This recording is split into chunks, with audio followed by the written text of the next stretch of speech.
All right, welcome to new episode of Two Standard Individuals. I'm Scott, and always with me is Dave. Say hi, Dave. Going on. So again, we're just two normal guys, just living our lives, talking about sports, entertainment, you know. So welcome to the show. Thanks for listening. Hit that subscribe button. Tell your friends. Today we're going to be talking about, of course, the Super Bowl just finished almost a week ago. We're recording this on the Friday after the Super Bowl. And we're going to get into the NBA All-Star game and all the fun expectations and things surrounding that. So we'll get right into it, talk about how Grandpa Brady won his seventh Super Bowl at the age of 43. He became the oldest player to play in a Super Bowl.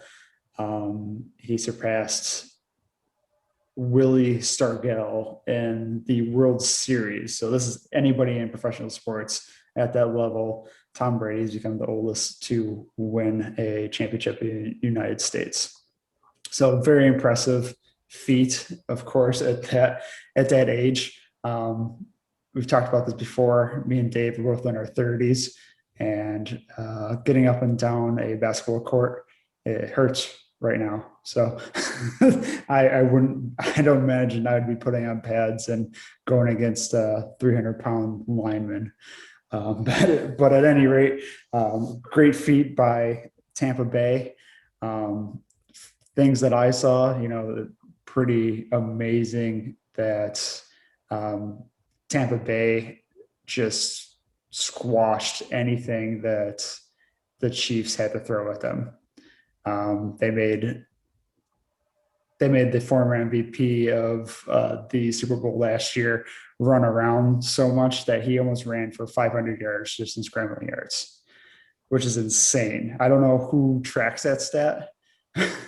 I don't know, no, but it's a very interesting stat, and it definitely holds some kind of meaning because it definitely slowed him down having to scramble as much as he did. So Dave, what did you see? Yeah, so I saw what is probably what I should have just concluded before the Super Bowl when you and I were taking our picks. I said that I think Kansas City is the better overall team. You can't really bet against Brady, but I did. Not an actual. I didn't lose any money or anything, but nonetheless, I was like, picking Kansas City for this. But honestly, as soon as the game started, it was for the first few minutes. I was looking fairly decent, quite even, and then just honestly, as Brady was just like kind of going upfield, as like they were just starting to just like it wasn't even the score necessarily pulling away. You just saw the game being pulled away, where you started watching the Bucks look like the varsity team and Kansas City looked like JV. And it's not that there was less talent. I think that this is another thing of not only just preparation, but it goes to like Brady's genius. Like, Scott, you alluded to on our last podcast, just, his inept ability to call out, defense, different plays, switches. And it was just like happening, and just I just was just nodding my head, just like I'm like, here we go, like like it just like it's almost like a video game character, like you just like you pick them up on Madden, you just know you're not going to lose, and that's exactly what it like looked and felt like, and it's funny that you talked about Mahomes scrambling. I give him a lot of credit. I mean, he was trying to really stay alive in that game, man. But there's no question the Brady had their number. And defensively, they were very prepared. I was surprised that Kansas City couldn't do a little bit more offensively, but hat goes off to the Bucks and especially Brady, man. If he's not the football goat, I don't know who is. Yeah, so yeah, he's so good. So he's good. definitely the football goat. You definitely make a good point with the score difference. I think that was huge. I thought the Tampa Bay was going to win just based on Brady being able to have that poise that he carries with him. Um, I just thought he would just edge out Mahomes. I thought Mahomes would have gotten kind of stiff at the end and nervous and stuff like that. But that didn't really need to happen. I think the defense really made that game, that gritty defense of the Tampa Bay. They looked prepared, obviously, Yeah. and they showed it, and if they could give a whole half of a ball of the MVP, I think this would be one of the times that the defense deserved the MVP trophy. One other time I can think of is that Giants Super Bowl where they won it, or maybe even when Peyton Manning was that last year with the Broncos. The defense really won the Super Bowl for them. But obviously, Tom Brady had a great game still. Storyline going into it. Grandpa Brady pulling it out at his age. He definitely deserves the MVP. But if they were to change that up, I would think, no one would bat an eye to say that the defense didn't deserve that. And there was just moments in the game where, like it's like Kansas City almost looks confused, just the way the Bucks were just so well prepared. I mean, whether it was offense or defense. I mean, like whether Brady's got plenty of time to throw and like, KC's defense is not adjusting. But definitely on the other end, I mean, it's like after watching it a while, I kind of felt bad for Kansas City, such a good team. And I had high expectations, even if they weren't going to win, I expected then the game to be close. I expected then, okay, Brady's going to pull out a couple of small miracles. They'll just edge them out, but game wasn't even close. So. Yeah, unfortunate for like Super Bowl ratings, but Yeah. it is what it is. Yeah, it's just, man, if that team went through three of the best quarterbacks like known, especially in this era. So they went through Drew Brees first round, then they went through, I wanted to say Favre, Yeah. they went through Rodgers, the MVP this year. Yeah, no, and that was another one where I was wondering, even that game when they played Green Bay, I'm like, I was curious who was going to really win in that one. I mean, Yeah, yeah, that was close. I think they squeaked by on that one. I think for sure they almost handed the game back, but they pulled it off. And then they went through one of the best in Mahomes. He was definitely considered in the MVP race along with Rodgers, along with Allen. So Tom is just he wants to play more. It's just crazy to me that he wants to play more. I can't. I don't know why. I thought maybe if he would have won the last one that they lost, if he would have won that one, I thought he would have retired then. But I would have been wrong because I thought even though he said he wanted to keep playing, I thought he was gonna nod his hat and walk off or ride off into the sunset this season after he won. But he wants to keep playing. Yeah, and how about like Gronk, by the way? Let's like give a little shout out there. I mean, that was Buffalo native.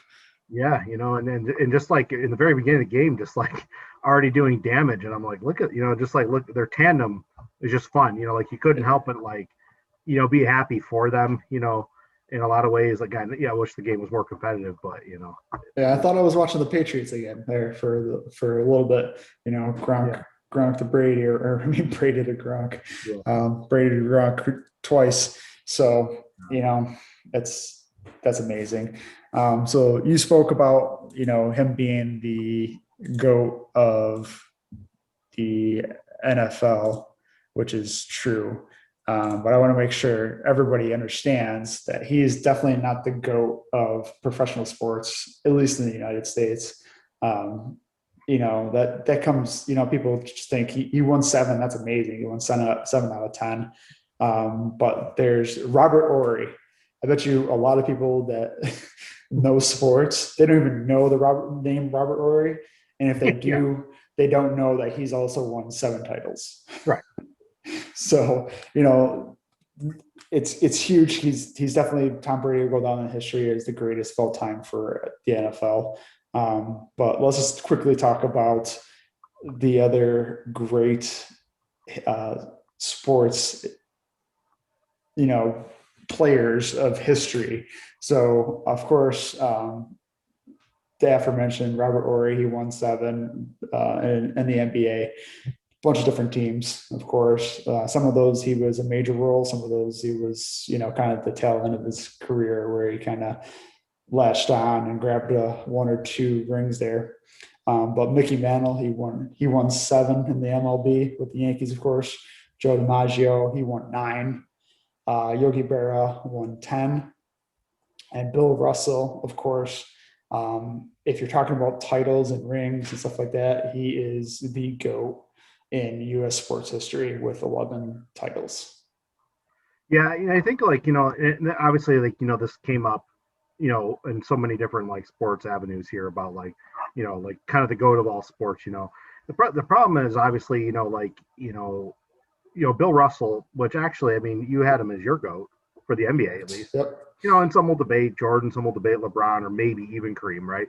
I think like certainly it's like you take into account your all sorts of accolades, individual stats, advanced metrics that we kind of can afford these days and have that. What I do find interesting though is like it's tough because like I want to give Brady like his due in a lot of ways, but I think where it also becomes tough to whether someone wants to crown him like the goat of goats or anybody for that matter is the sport is so different, compared to like let's use the NBA because you and I are probably the most familiar with basketball. And once again, this is not taking anything away from Brady, but Brady he plays one side of the ball. Where like in the NBA you play two sides, and I'm not saying one is absolutely harder because you could say the quarterback might be the single like most important position potentially or impact position in like maybe all of sports, right, or team sports at least. So I mean, there's a huge debate, that kind of ensued after the Super Bowl. It was talked about even before that. How do you compare it? And unfortunately, I do feel like it is kind of you compare apples to oranges. But then if you're going to use the fair metric, which I think you're bringing up here, is the titles.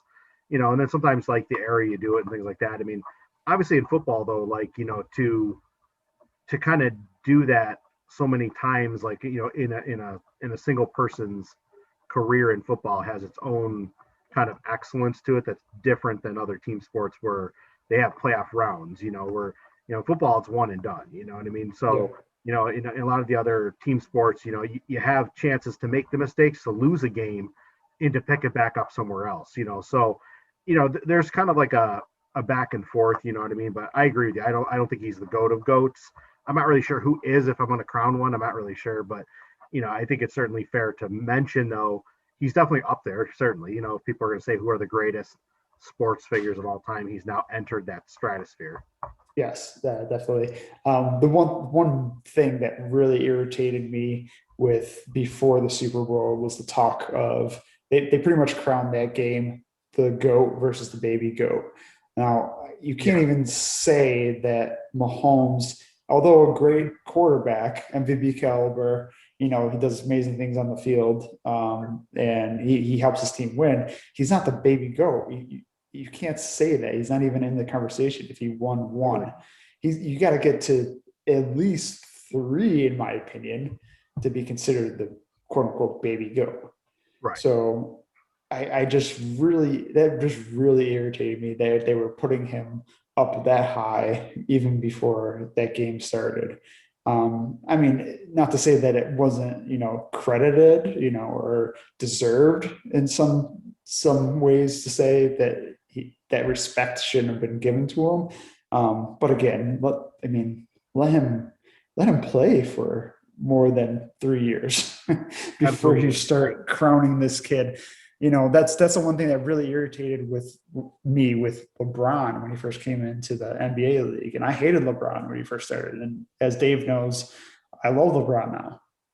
Yeah. And, so, and that drives me nuts. That puts so much pressure on the kid. Like he could crumble, mental health and all that fun stuff is no joke.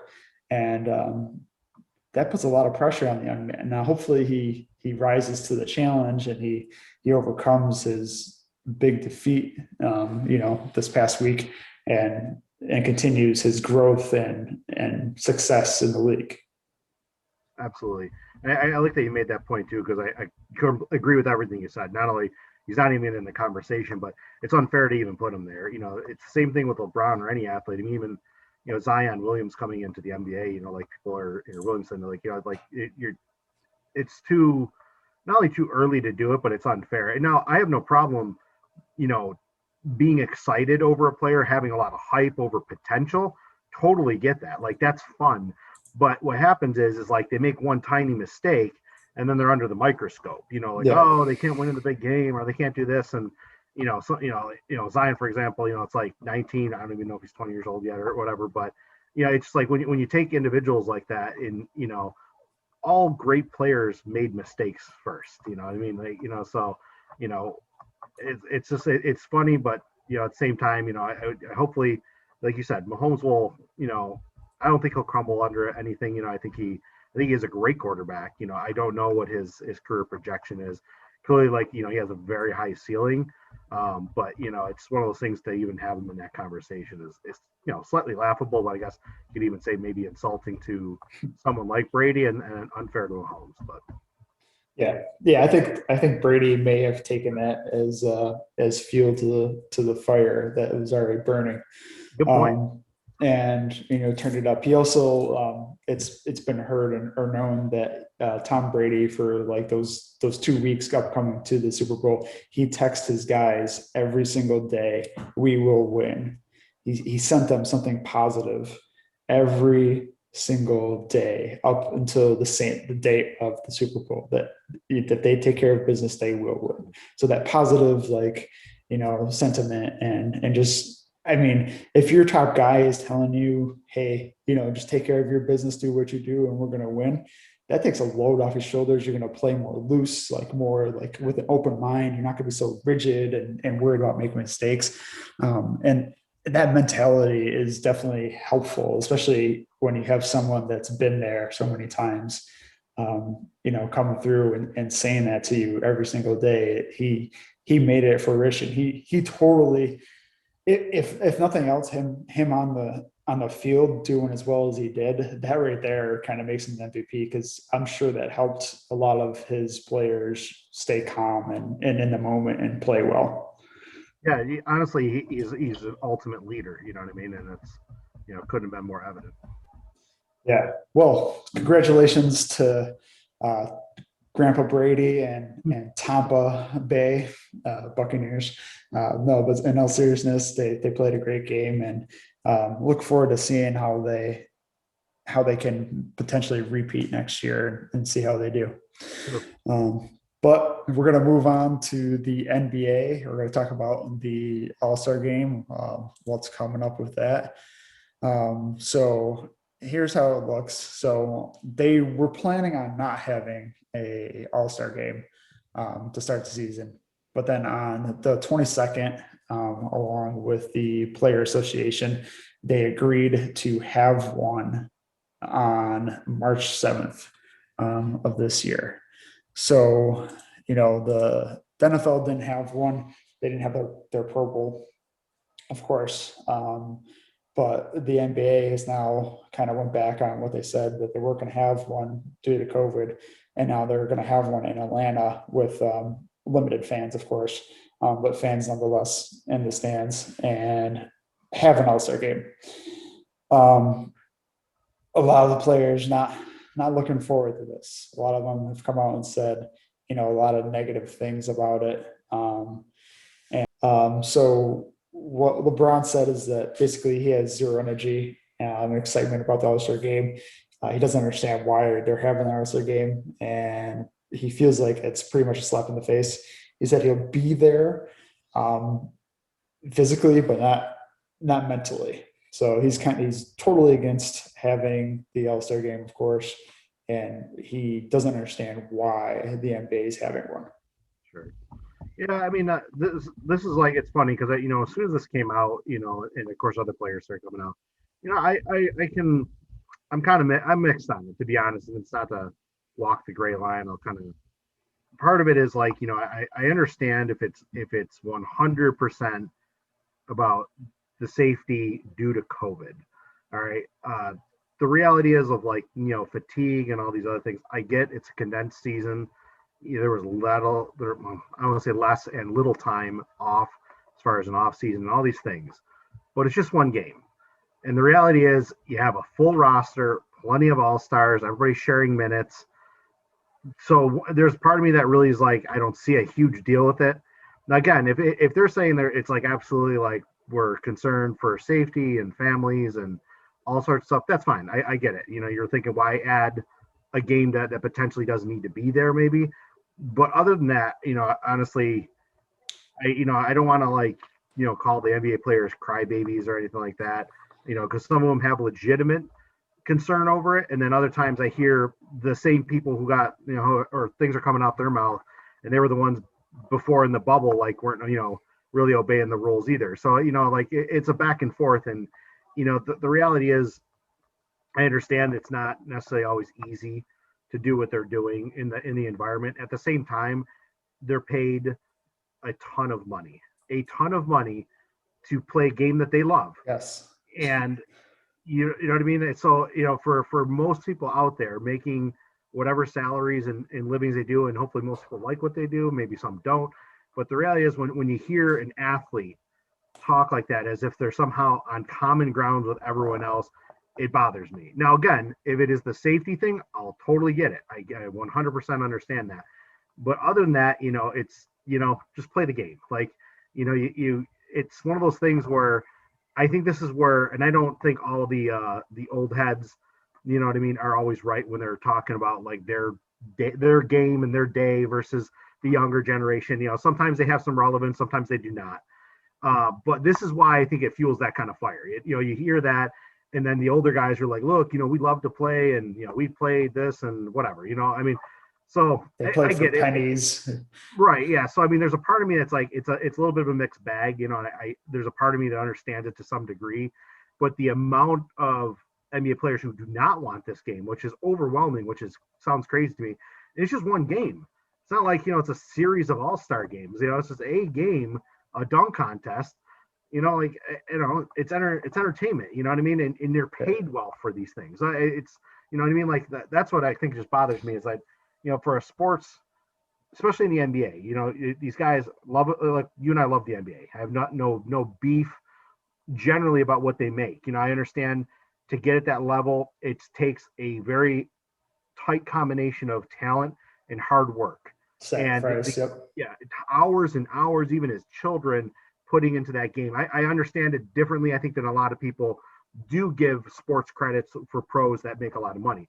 But with that said, is that you are in that, when people talk about, oh, it's that 1%, or, when they're talking about wealth, you're in that, you're in the top percentage that it could possibly be in the world of money, not every single player, but most, at least the ones that are in the All-Star game. So sometimes, when I get it to some degree, but, sometimes I'm like, just stop whining, just play the game, you should be loving the competition, playing against the highest competition of your peers. Obviously, it's more for entertainment. It's more offense than defense, but I don't know. So it's a mixed bag. But part of me I don't know if I really see the big deal about it. I don't know. Yeah, I'm along the same lines as you. To kind of reiterate, so it's one game. So it's not, you can't compare this to the NFL not having a Pro Bowl. The NFL makes a ton of money from their agreements with TV around the world. Now the NBA is trying to get there. They have made great strides in making it a global sport, but they're not there yet. So the pandemic has hit them hard with money. Now that kind of goes in line with the continuation of them needing to have an all-star game and trying to make up some money. Now they're saying that they're gonna donate some of that money to charity and everything like that, and it's great. And then that'll attract people to come out and give money and give it to a great cause, and also come out and see the game. So that's good. It's a win-win in that essence. They are spinning it like they're gonna help out a community, but they're also gonna take money because they have gotten hit. They haven't been able to have fans in the stands. They haven't, like the standings have been so far down as far as last year with the regular season, the postseason, and even the finals. So that's a major hit to the NBA, and that's what pays these guys like LeBron um, the millions and millions of dollars that they make to play a game that me and Dave play for free. So And are almost it's good. right, Be totally. real, Yeah. Yeah, at the Y, we're almost as good comparatively. So, but let's put this into perspective. LeBron James will retire either in his late 30s or his early 40s. I am in almost my mid 30s. Dave's in his mid 30s. Do we have any thoughts of retiring now? Hell to the no. I am looking at retiring when I'm 60 ish, if I'm lucky, maybe 70. Who the hell knows? There might not even be Social Security at that point. So, this for him to come out and say that, like, he doesn't know why they're having this, he is so far removed from reality, in my opinion. And again, I love LeBron. I love what he does. You know, he's great with his community. He gives a lot of money to charity and stuff like that, and that's great. If I had $1 billion, I probably would. I would too. I would, make my community here locally as best as I could because I had the money to do so. Um, but him to say that the thing that gives him the most money, he doesn't understand why they're doing something that help make them money so that he can continue to make money at that rate and help out his community is just baffling to me. I do not relate in the least. I am a standard individual, and it's just I will never relate to that. It's just bananas to me. And it's just like I understand it's a rough go for the season. You're beating yourself up, and it's hard work. It is hard work what he does and what they all do to make it and to make that money. But you're in the entertainment business. I'm sorry, you need to entertain me, or else you're not going to make the money that you make. No, and the thing is too is like again, love the NBA more than any of the other sports. But in the NBA, you have guaranteed contracts, Yes. and as TV deals have gone up, like you said, they're trying to catch up to the NFL, and they've done well for themselves so far. But in football, like you can get injured and your career could be over. But if if you signed a guaranteed contract for how many years, you could potentially still be feeding your family extremely well. You know what I mean? Or obviously, clearly, you could be smart with money. I mean, you and I could do a lot with much less. Clearly, I understand our lives are very different than pro athletes, but I look at it, when they say that and you feel like they just need to come down to earth. I think this is why sometimes it's tough, and I think athletes. Okay.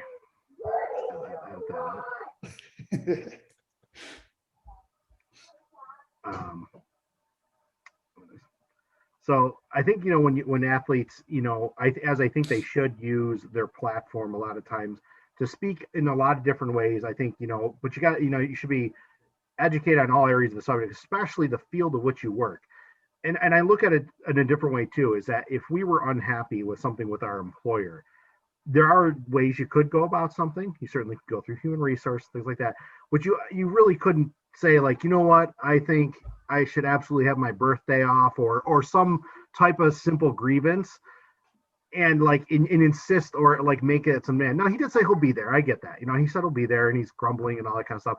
But the reality really is like, they don't live in the same universe as most of the people. And it's not to say you don't have a voice or you shouldn't speak out.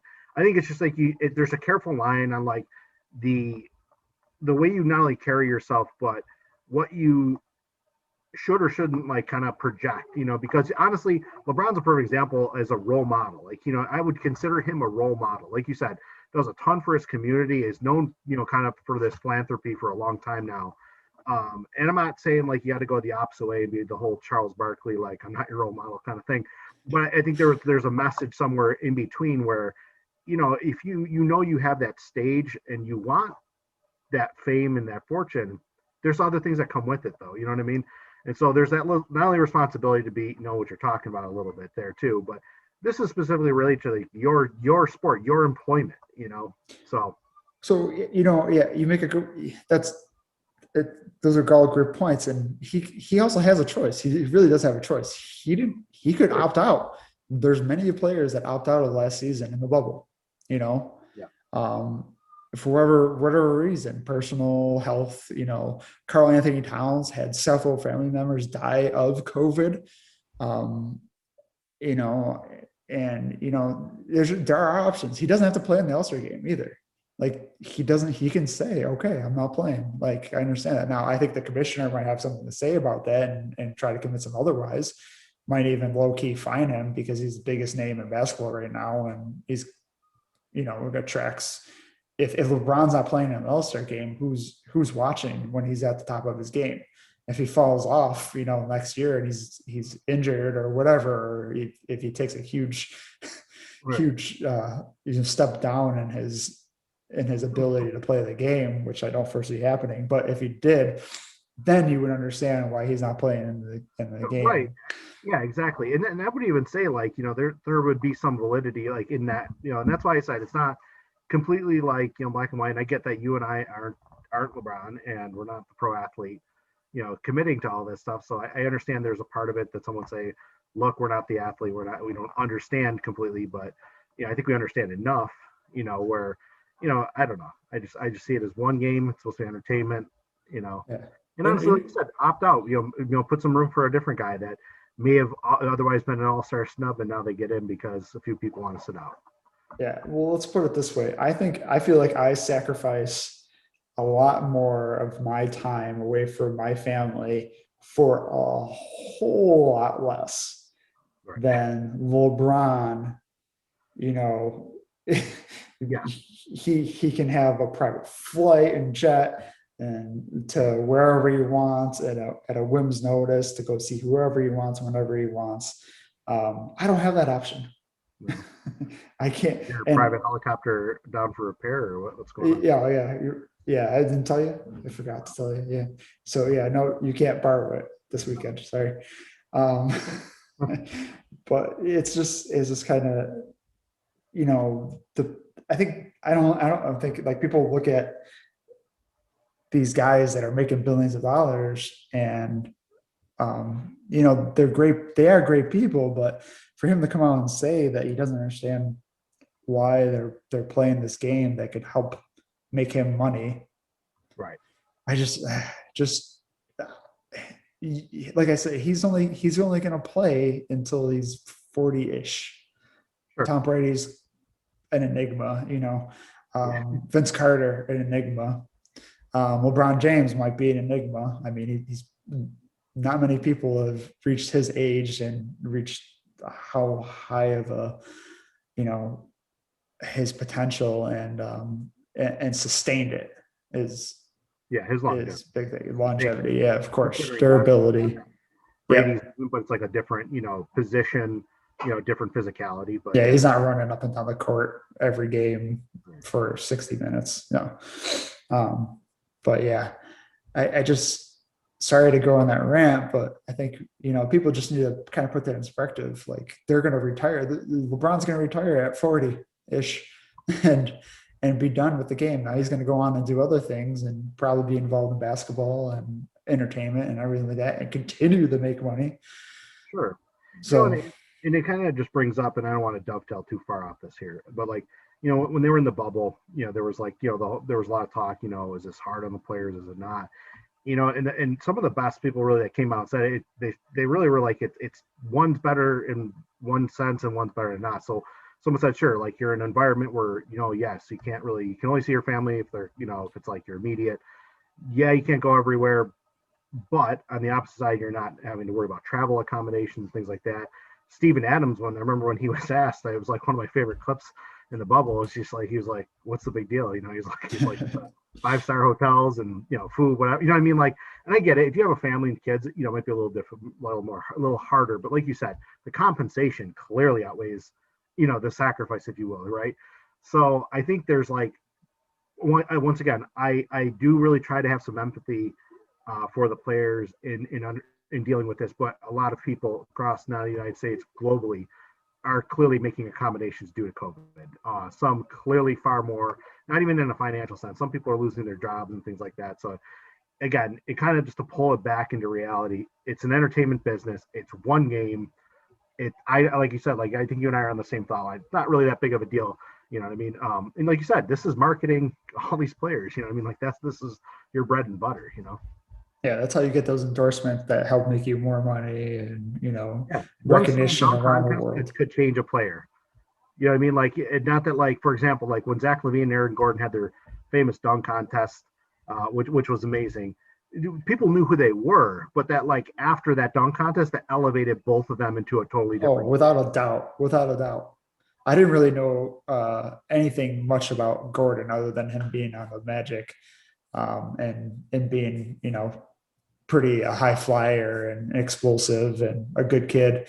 But yeah, I didn't know anything about his prowess as a player, and how he's probably one of the better players on the Orlando Magic, and he was a great up and coming player at that time. So that's a great point. That exactly, and they plan on doing the dunk contest at halftime during the All-Star game.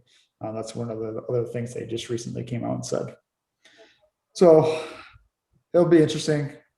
Um, I don't know. There's not going to be any defense, of course. There's never a defense, but except for last year when they were, playing for charity. They're going to do something similar to that, I guess, this year, but they haven't really come out and said exactly the parameters, and how it's going to They work. call us for the celebrity game. I can't remember. They have said no. So we were in the running. But due to COVID, we're not going to play. So Let's see. we missed our opportunity. Yeah, right.